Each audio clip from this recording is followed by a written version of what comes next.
What's up sa inyo mga boss? So today ay mag-i-install tayo ng dual horn dito kay Pinky or kay Mio Sporty. Ang i-install natin syempre is Bosch Evolution. Kung maalala nyo ay nag-install na tayo kay Legendary nito. So this time kay Mio Sporty naman. Tapos mga boss, nagbebenta pa rin tayo ng ganito ng Bosch Evolution. Ang price is 750. Sa mga gustong bumili, i-message nyo ako sa FB page. Meron naman tayong admin doon na sasagot. So, check muna natin. Ito sila. Kagaya lang pa din ng dati. Dual horn. Tapos, may manual. So, ang first na gagawin natin is hahanap muna natin ng pwesto itong dual horn na Bosch Evolution dito kay Mio Sporty. So, tatanggalin natin itong front fairings niya, itong smiley. Again, sa mga gustong bumili nito ng Bosch Evolution na dual horn, mag-message lang kayo sa FB page. Ang price is 750. Tapos, if na papagawa kayo ng plug and play na wiring harness, meron din tayong available dito kay Mio Sporty, and then kay Legendary or kay Smash, pwede din tayong gumawa nun. Ito. Yan. Ang price nito, itong plug and play na dual horn na wiring harness is 350. Tapos if na isang set yung bibilhin nyo, itong dual horn at saka itong wiring harness, syempre meron ng discount yan. Basta i-PM nyo na lang ako, and then if malalayo, i-ship na lang natin, add na lang kayo ng shipping fee nun. So ngayon, hanap muna natin ng pwesto. Tatanggalin natin itong front fairings nya o itong sa smiley. So tara. Tapos mga boss, bago yan, check muna natin yung sound quality ng stock. Alam naman natin kasi na ang stock is mahina, lalong lalo na dito sa mga Mio Sporty. Para meron tayong comparison.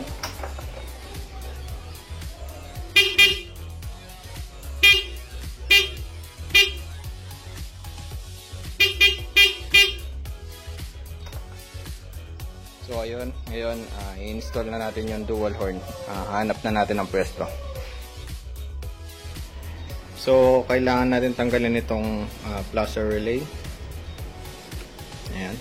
Tapos tatanggalin ko na din itong stock na wire ng busina para matanggal natin itong mismong stock na busina.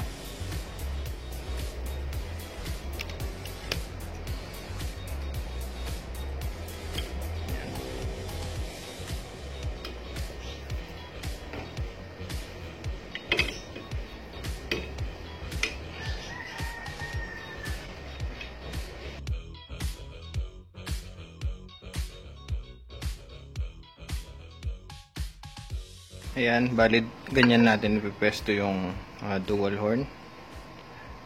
Dito natin siya ilalagay. So kailangan natin ng bolts and nut. Tsaka ibibend ko na din to, itong mga bracket na to. So mamaya papakita ko sa inyo kapag nakabend na. So ayan mga boss, yan na yung pinakamagandang pwesto niya na walang tatama sa kanya. So check natin.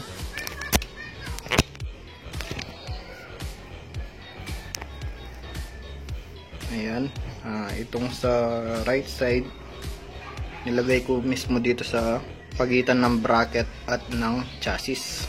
Ito. Tapos itong sa left naman, kabit tayo ng bolts and nuts. So, bali ayan. Wala naman tumatama.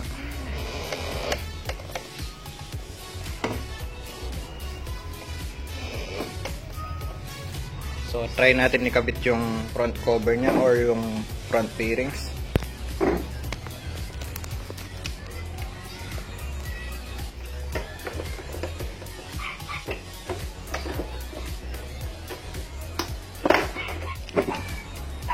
So ayan, wala naman siya tumatama, pati sa mismong lens wala din.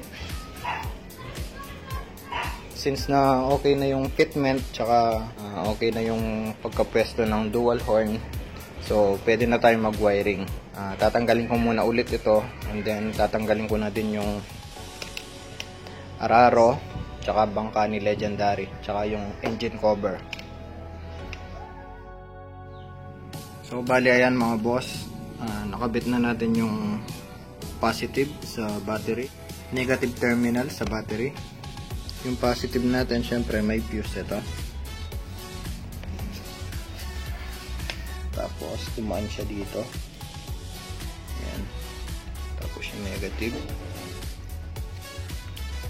Tapos sa ibaba ng chassis. Ito. Ayan. So tapos dito. And then, ito negative.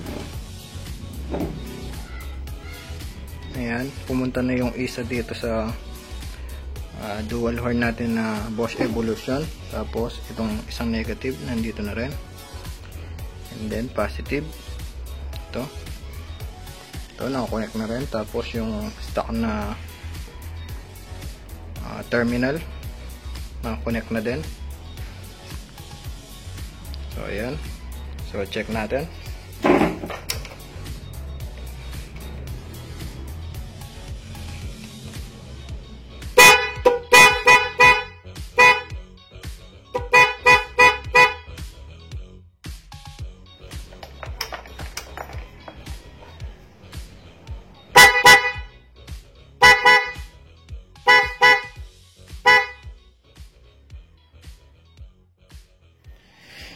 So ayun mga boss, gumagana naman. So yung ginawa natin na plug and play na harness para sa dual horn, okay naman. Sa mga gustong umorder, PM na lang sa FB page. So yun lang. Tapos check natin yung fittings.